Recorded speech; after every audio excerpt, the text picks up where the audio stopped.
Sou o professor Alveno e hoje vamos falar de série de Bowen, que é um conteúdo que pode ser adicionado na mineralogia, estudo dos minerais, mas também na petrologia, formação das rochas.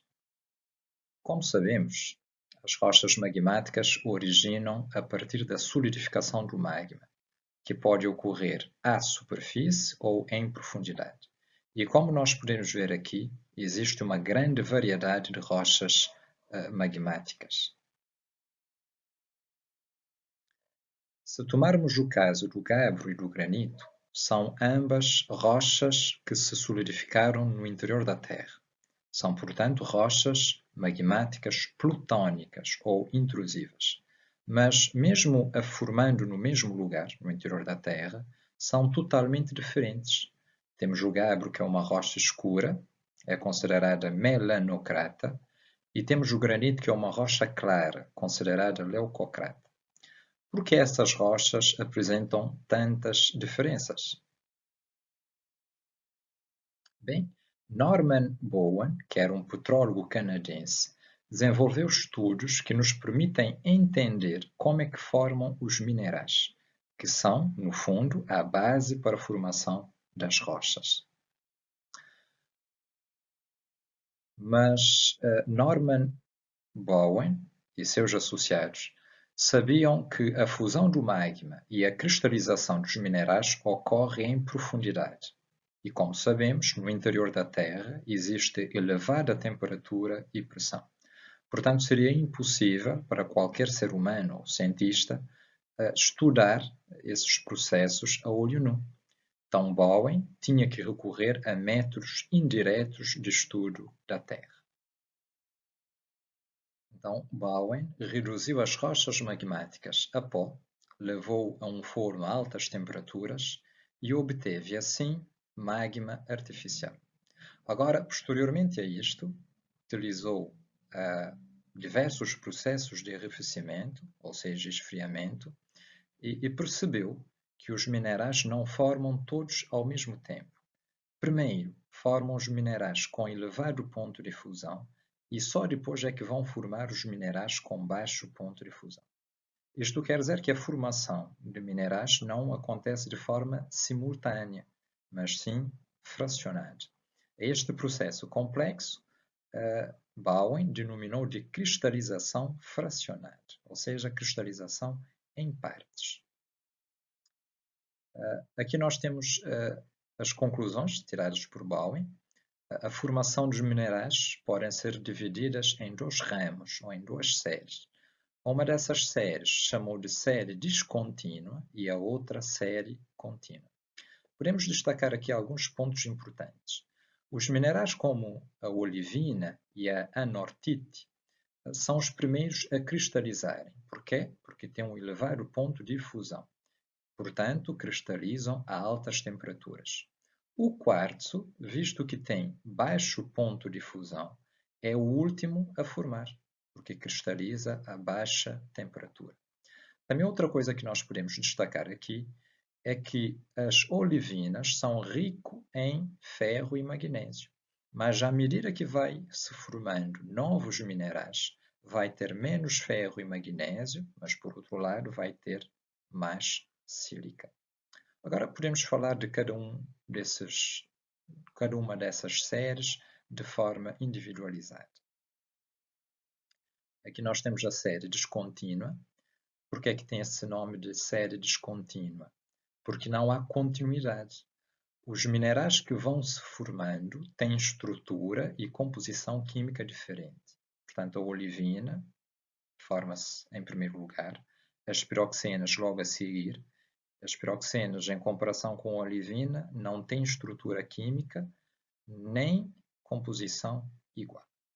Por outro lado, também vão ter menos ferro e magnésio, como já disse, e mais sílica.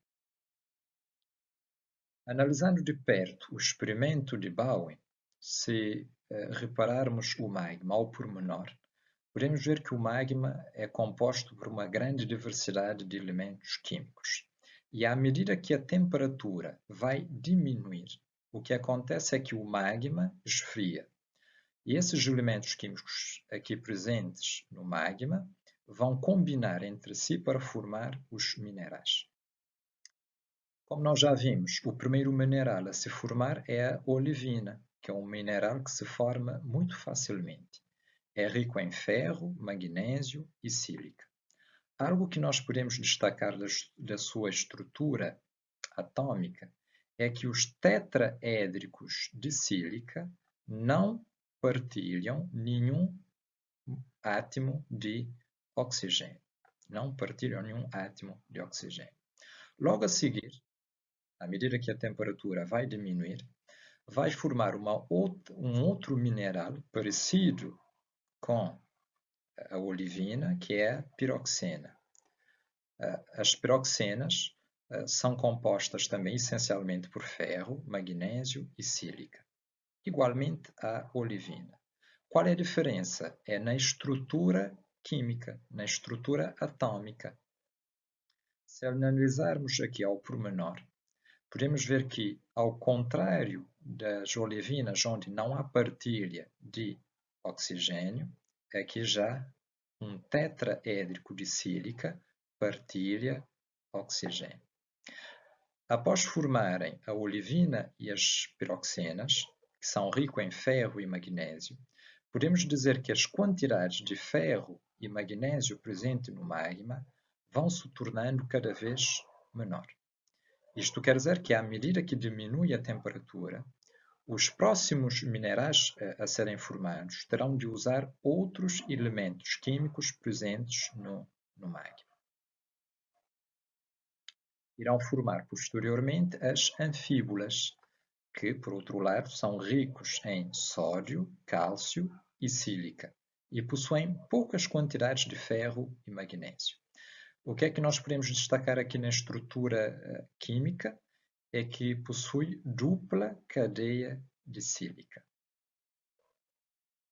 Logo a seguir, por fim, na série descontínua, irão formar-se as biotites, ou a biotite. É formado por potássio, alumínio e sílica. Em termos de estrutura, podemos analisar 3 átomos de oxigênio dentro de cada tetraédrico de sílica que são partilhados com outros tetraédricos de sílica. Agora podemos falar um pouco sobre a série contínua. É considerada uma série contínua porque há uma transição gradual entre cada mineral que vai se formando. Os minerais têm estrutura igual, mas composição química ligeiramente diferente. Por exemplo, a altas temperaturas, nós temos a anortite, que é um plagioclasse rico em cálcio. À medida que a temperatura diminui, o cálcio é substituído pelo sódio e irá-se formar a albite, que é um plagioclasse rico em sódio. A uma certa altura, a uma certa temperatura, os dois ramos, ou as duas séries, se convergem e unificam num só ramo. A partir deste momento, irão formar-se os minerais fércicos, considerados também claros. Porquê? Não estão mais presentes os elementos pesados, como o ferro e o alumínio, mas, por outro lado, esses minerais possuem elementos leves, como o potássio, o alumínio e o sódio.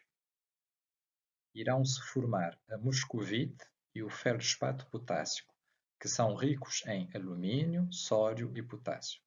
Ao formarem esses dois minerais, todas as reservas destes elementos químicos aqui irão se esgotar.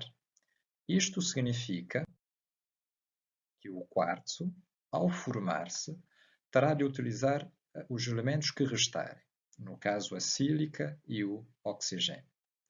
Analisando de perto a estrutura ou o arranjo atômico do quartzo, podemos ver que cada tetraédrico de sílica compartilha 4 átomos de oxigênio com tetraédricos vizinhos.